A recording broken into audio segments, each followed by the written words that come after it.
toutes et à tous, bienvenue dans cette nouvelle vidéo support de formation Excel où nous allons réaliser un exercice pratique pour les débutants.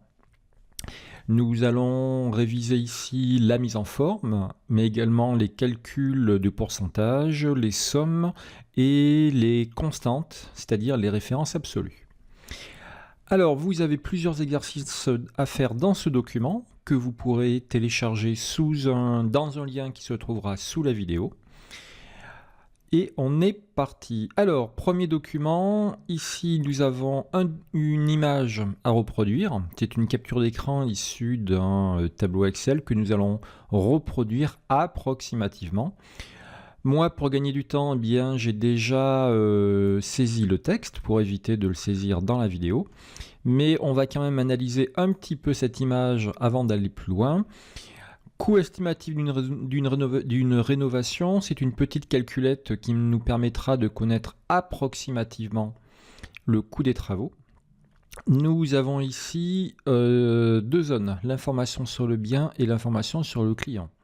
On pourrait se dire, eh bien, il nous faut deux colonnes. Pas tout à fait, car si nous regardons un petit peu plus bas, on se rend compte que isolation, c'est une colonne, le coût mètre carré une deuxième et montant une troisième.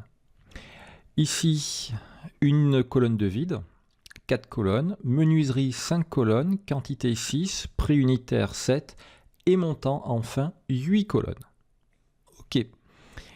Donc une fois que nous avons pu identifier le nombre de colonnes, il va être assez facile de faire la saisie du document. Voilà, donc là j'ai déjà fait la saisie. On va s'attaquer maintenant à la mise en forme. Je vais prendre, hop, le titre. On va ici le fusionner, le mettre en gras, le grossir avec plutôt ce petit bouton, hein, augmenter la taille de police, qui est plus rapide que de dérouler la liste déroulante des tailles d'écriture. Ok, on va le descendre un petit peu vers le bas et puis on va le centrer de haut en bas. On va choisir une couleur. Alors, moi j'en ai un petit peu marre des couleurs qui sont déjà livrées. Je vais taper dans autre couleur et on va choisir, allez, on va choisir quelque chose comme ça pour changer un petit peu du modèle. Ok. Ensuite, information sur le bien, ça doit prendre donc 3 colonnes pour isolation, coût mètre carré et montant. Donc 1, 2 et 3 colonnes. Je fusionne. Pour remettre la même couleur de fond, c'est pas la peine de développer ici le pot de peinture, il me suffit de recliquer sur le pot de peinture. Effectivement, le petit rectangle de couleur en dessous m'indique la dernière couleur choisie. Il me suffit de retaper dedans.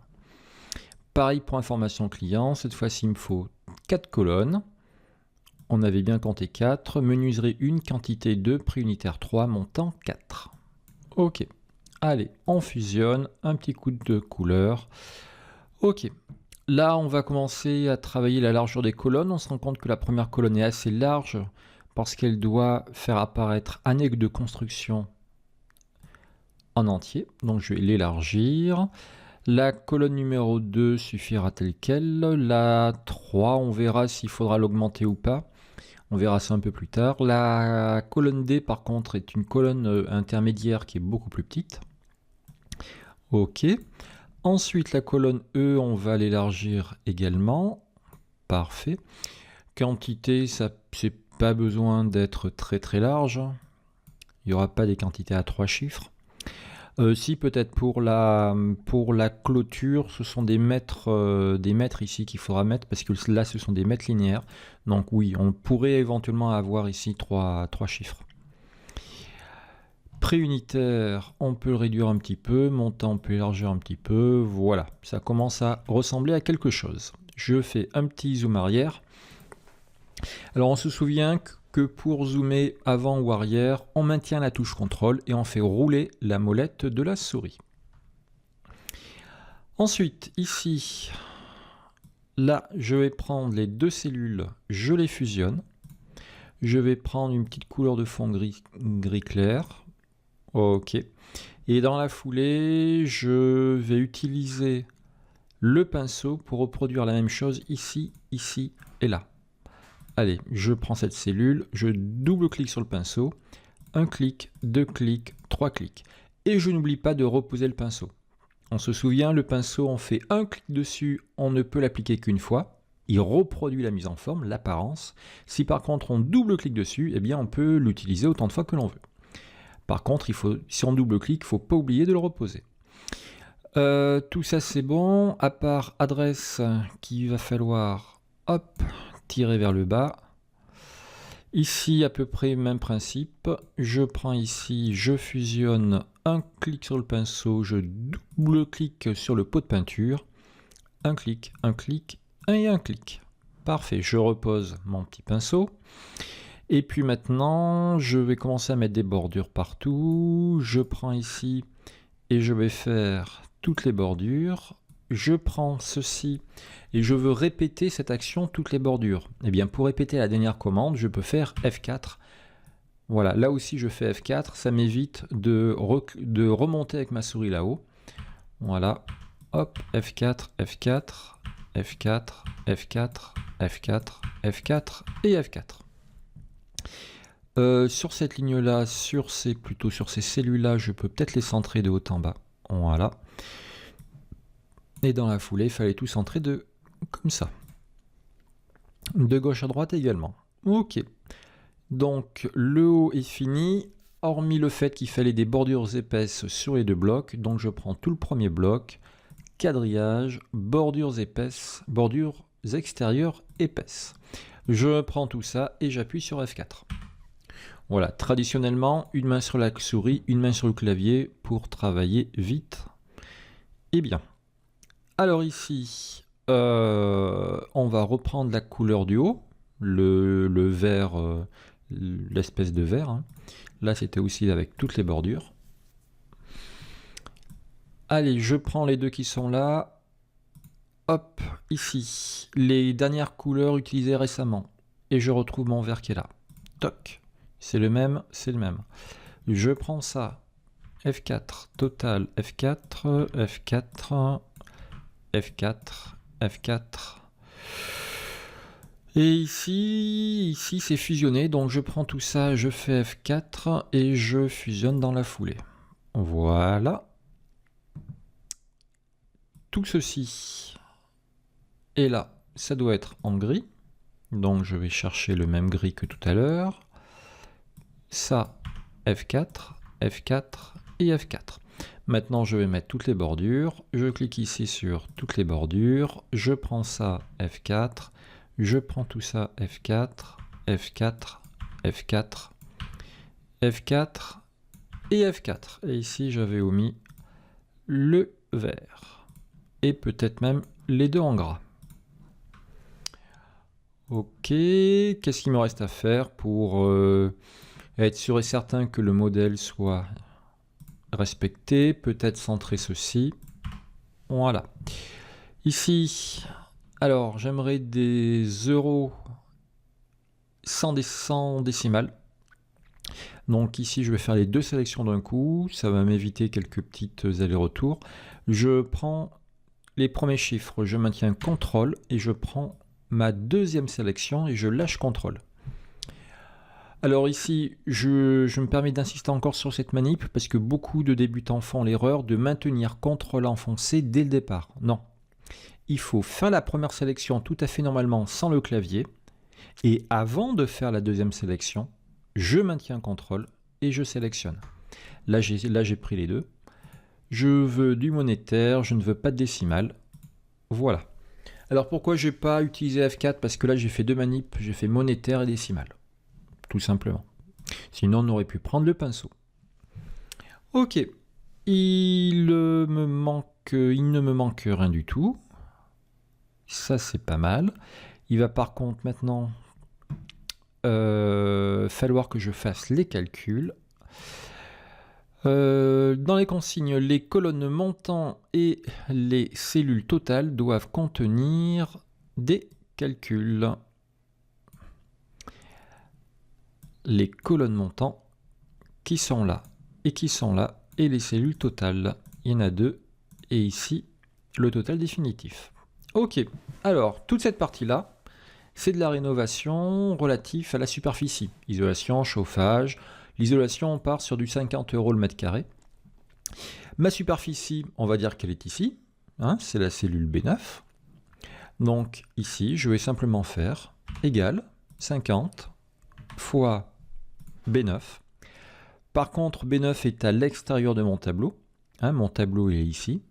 B9, il est au-dessus. Et B9 sera toujours B9 pour les autres lignes. Pour le chauffage, le sol, le mur, je veux toujours B9. Conclusion, je vais immobiliser B9 en appuyant sur la touche F4. Je vois bien ici que, à ce niveau-là, que la touche F4 m'a mis des dollars. Ça a verrouillé. Je valide avec entrée. Pour l'instant, ça me fait 0 €, c'est tout à fait normal parce qu'il n'y a aucune superficie. Si je fais une maison de 100 mètres carrés, ça me fera 5000 €. Pour recopier vers le bas, je me mets sur la petite poignée et je double-clique. Parfait. Ici, je veux faire la somme. Raccourci clavier pour faire la somme, Alt égale. Ou alors, on part chercher la somme ici. Voilà, à ce niveau-là, pour avoir la somme automatique. Et je valide. Hop, 25 000. Ici, les menuiseries, on va dire que c'est 500 € l'unité. Hein. C'est un exercice un petit peu schématique. Alors, le montant, ça sera donc égal prix unitaire fois quantité. Je valide. Je double-clique ici. Parfait. Les menuiseries, on va dire qu'il y en a 3 et 3, 6. Il y a un portail, il y a une cuisine, il y a une salle de bain. Allez, 3 900 € la rénovation. Il y a par contre 2 WC. Et on va dire qu'il y a...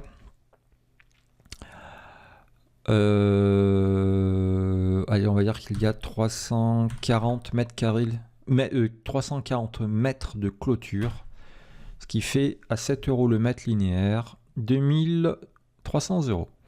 Ici, pour faire la somme, je peux refaire un petit coup de Alt égal, je valide. Et le total estimatif final égale 25 000 plus 18 000, je valide, parfait. Bien entendu, on fait une petite vérification. Ici, la maison de 100 mètres carrés, si elle passe à 117 mètres carrés. Ok, parfait. Tout ceci se met à jour. Les menuiseries, il y en a plus 6, mais il y en a 7. Parfait. Tout se met à jour également. Voilà, donc premier document fait. Est-ce qu'il y avait d'autres choses en consigne? Saisir une superficie des quantités au hasard pour tester les formules. C'est bon, c'est fait. Ok, donc ici, dans cet exercice, pour gagner du temps, F4, le pinceau et la touche contrôle. Allez, on passe à l'exercice suivant, gestion des préavis.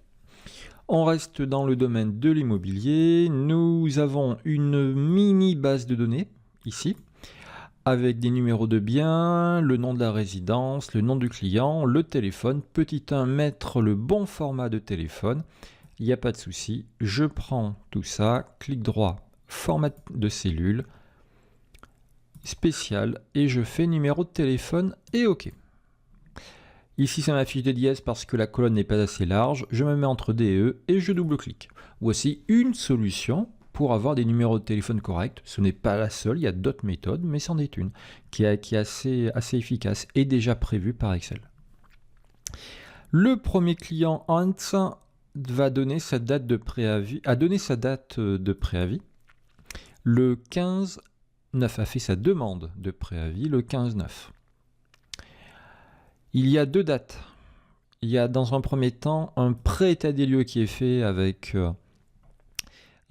une personne de l'agence pour estimer s'il y aura des travaux à faire ou autre chose.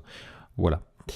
Pour faire gagner du temps à tout le monde, éventuellement pour faire agir le client sur ce qu'il lui reste à faire comme travaux avant la date de sortie.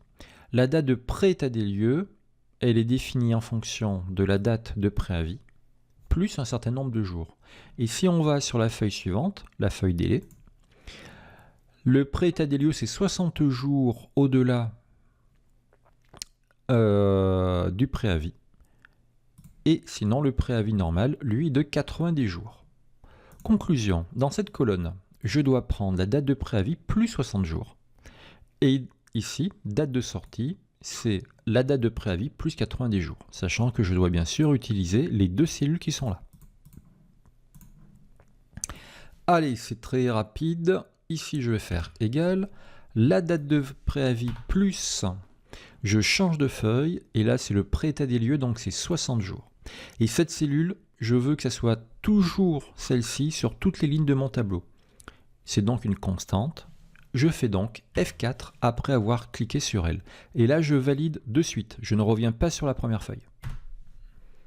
C'est lorsque je valide que ça revient sur la première feuille. La date de sortie, eh bien, on va faire pareil. Égale date de préavis plus, je vais dans délai 90 jours pour un préavis normal. Je valide. Parfait. Donc ici, la date de sortie sera le 14-12-2017. On va prendre les deux cellules, on va les recopier vers le bas. OK. Ici, on me demande le nombre de jours avant la sortie. Alors, là, je suis un petit peu bien embêté parce que... Ah, j'avais oublié de faire un F4. Et oui, je me disais aussi, il y a un truc qui ne va pas. Ok, effectivement ici j'avais oublié de mettre F4 sur ces trois. Ça fait rien, je me mets quelque part ici dans la formule, je fais F4, je valide et je refais clic-clic. Parfait. Donc je vous disais, oui, je suis un petit peu bien embêté parce que là, la date de sortie c'est le 14-12. Or, je fais la vidéo le 18-12. Donc la date de sortie est déjà passée. Conclusion, le nombre de jours restants sera négatif. Mais ça fait rien. On va quand même faire la formule ici pour la forme. Alors, la date de sortie en théorie est plus grande que la date du jour. Donc on va faire date de sortie moins la date du jour. Ok? Alors, pour faire la date du jour, voici la première méthode. Je me mets quelque part ici. Date du jour. Voilà. Allez, un petit coup de pinceau ici. Toc. Première méthode, c'est la mettre au clavier, CTRL, point, virgule. Et là, je la saisis manuellement. Il y a le 18-12 écrit manuellement. Et là, je vais faire égal, la date de sortie, moins le 18-12, je valide. Effectivement, ça fait 4 jours de passé. Peu importe. Je double-clique, ça me met des nombres incohérents, c'est normal, parce qu'il y avait une constante dans ma formule. Sur toutes les lignes, je veux que ça soit B10. Toujours B10. Conclusion, B10 ici. Je dois le verrouiller avec la touche F4. Et je refais clic-clic. Voilà. C'est quand vous allez recopier en fait que vous vous rendrez compte si vous avez oublié le F4 ou pas. Donc ça c'est pas mal. Ça c'est déjà, on va dire, le minimum syndical pour connaître un nombre de jours. Petit inconvénient de cette méthode, il faudra constamment que je change cette date-là à chaque ouverture du fichier. C'est-à-dire que si j'ouvre le fichier demain, il faudra que je mette le 19-12. Soit au clavier, soit en faisant CTRL, point, virgule. Ça peut être un gros piège. Conclusion, ici, on va utiliser une autre méthode de préférence. Ça va être Excel qui va automatiquement mettre la date du jour. Pour que Excel mette automatiquement la date du jour, on va insérer une fonction qui s'appelle la fonction aujourd'hui. Alors, ce que j'ai mis ici, le 18-12, je le supprime. Et je vais faire un petit tour dans FX, catégorie toutes les formules, et là je vais chercher la fonction aujourd'hui, renvoie la date du jour au format de date. Je fais OK, je fais OK. Là j'ai bien le 18-12, mais ce que j'ai ici dans FX, c'est bien aujourd'hui. Donc ça c'est très intéressant, et c'est comme ça en fait que les documents doivent être conçus. La date du jour se mettra automatiquement à jour selon la date de l'ordinateur. Et donc, le nombre de jours restants va également automatiquement se mettre à jour. Ok, voilà, petite base de données de date de pré-état des lieux et date de sortie remplie. Il n'y avait rien d'autre à faire sur ce document. Allez, on passe sur la feuille pourcentage. ici, nous avons le suivi du nombre d'exclusivités en 2017. Vous avez plusieurs agences, des agences en Haute-Vienne, en Corrèze, en Vendée, en Charente et en Charente-Maritime, avec ici en janvier 7 exclusivités pour l'agence Laborie et 16 pour l'agence Le Châtenay, etc., etc. Nous aimerions avoir les sommes, les pourcentages de répartition, au bout des lignes, au bout des colonnes, les sommes et les moyennes. On aimerait avoir enfin ici l'évolution par rapport à l'année précédente où il y avait eu 1289 exclusivités. Allez, on va commencer ici, dans un premier temps pour faire la somme, à ce niveau-là. Alors, des tas de méthodes possibles. La méthode la plus académique, pas la plus rapide. La plus académique serait de se mettre ici, de faire Alt égal, on valide, ensuite on revient dessus, et on fait clic-clic. Voilà, ça fonctionne. Autre méthode, qui est cette fois-ci plus rapide, qui ne va pas fonctionner dans tous les tableaux, mais qui va fonctionner dans ce tableau-là, parce qu'il n'y a pas de colonne vide, que tout se tient. Je sélectionne tout ça, et je vais faire un petit coup de clic sur la somme automatique, qui est là-haut. Toc! Et automatiquement, ça va faire tous les totaux. Alors, je ne me prive pas de faire la même chose en bas. Je prends tout ça, toc, toc, toc, toc, toc, toc, toc. Voilà. Et je clique un petit coup sur somme automatique. Ah, il ne me l'a pas trouvé ici. Dans ce cas-là, ben, ça fait rien. Allez, on va faire la somme de ça. Parfois, ça le trouvera, parfois, ça ne le trouvera pas. Donc ici, je vous le refais. Je me mets ici. Somme ou Alt égal. Je valide. Je prends la petite poignée et je tire à droite. Je tire à droite. Allez, jusque là. Toc. Parfait. Ici, répartition en pourcentage. Donc là, je vais encore vous montrer deux méthodes. La méthode qui fonctionnera quelle que soit votre version d'Excel. Formule partiel divisé par total égale le partiel divisé par le total. Le total ici est une constante. Je veux que ce soit toujours le même total pour toutes les lignes, pour toutes les divisions qu'il y aura dans la colonne répartition. Donc F4, je verrouille. Je valide. Un petit coup en pourcentage, une décimale, je double-clique. Et ici, je peux faire un petit coup de somme pour vérifier. Parfait, ça fait 100%. Maintenant, alors là, je fais marche arrière. J'annule tout. Si vous avez la chance d'avoir 2013, Excel 2013 ou Excel 2016, et uniquement pour cela, vous avez un assistant d'Excel qui va vous faire des calculs de pourcentage de répartition automatiquement. Voici comment il fonctionne. Je sélectionne toute la colonne, et ici j'ai un petit bouton qui va s'afficher qui s'appelle Analyse rapide. On tape dedans. On peut faire des mises en forme, des graphiques, des totaux très rapides. Et moi, c'est totaux que je voulais. Là, il me propose de faire des pourcentages, mais des pourcentages en bout des colonnes. Moi, c'est pas ça. Moi, je veux en bout des lignes. Donc là, je vais cliquer dans la petite flèche ici à droite. Et je vais faire pourcentage du total ici. Hop. Il m'a automatiquement calculé avec 2 décimales. Je vous le refais. Je sélectionne, toc toc toc, toutes les sommes. Je me mets ici. Ah, il est parti. Voilà. Petit bouton d'option, analyse rapide, Toto. Je clique ici dans la flèche et je veux le pourcentage du total. Voilà. Encore une fois, c'est que avec 2013 ou 2016. Si vous avez des versions plus anciennes ou LibreOffice ou OpenOffice ou Numbers, voilà. Partiel divisé par total et format pourcentage. Allez, ici, nous aimerions les moyennes. Alors, les moyennes, la fonction moyenne, on va la trouver à côté de la fonction somme. On va faire ici moyenne. La moyenne de toutes les valeurs du mois de janvier. Je valide.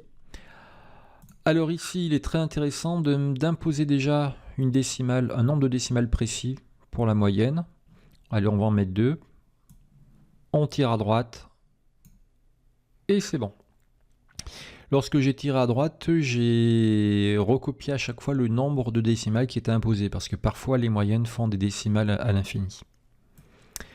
Ok, dernier petit calcul ici, j'ai besoin de connaître l'évolution en pourcentage. Eh bien, pas de problème. Là, je vais rapatrier le total global de mes exclusivités pour 2017 qui se monte à 1341. Donc je veux que cette cellule soit égale à celle-ci, je valide. Parfait. Et l'évolution en pourcentage égale, entre parenthèses, la valeur d'arrivée moins la valeur de départ. Je ferme la parenthèse, divisé par la valeur de départ. Arrivée moins départ divisé par départ. Ou alors valeur finale moins valeur initiale divisé par valeur initiale. Peu importe la formule que vous avez appris, on retombe sur nos pattes. On valide, on se met en pourcentage de décimales, et c'est pas mal. Ok, allez, un petit coup de CTRL S pour sauvegarder tout ça. Voilà, c'est quelques exercices de mise en application des pourcentages, des sommes, du travail de feuille à feuille, ici, du F4, et de la mise en forme avec ce petit document-là. Voilà, bah écoutez, si vous avez réussi, je vous dis bravo. N'oubliez pas qu'aucune vidéo ne remplacera une vraie formation avec un formateur ou une formatrice qui répondra à vos questions, vous corrigera et vous motivera. Si cette vidéo vous a plu, n'hésitez pas à vous abonner à la chaîne. À très bientôt.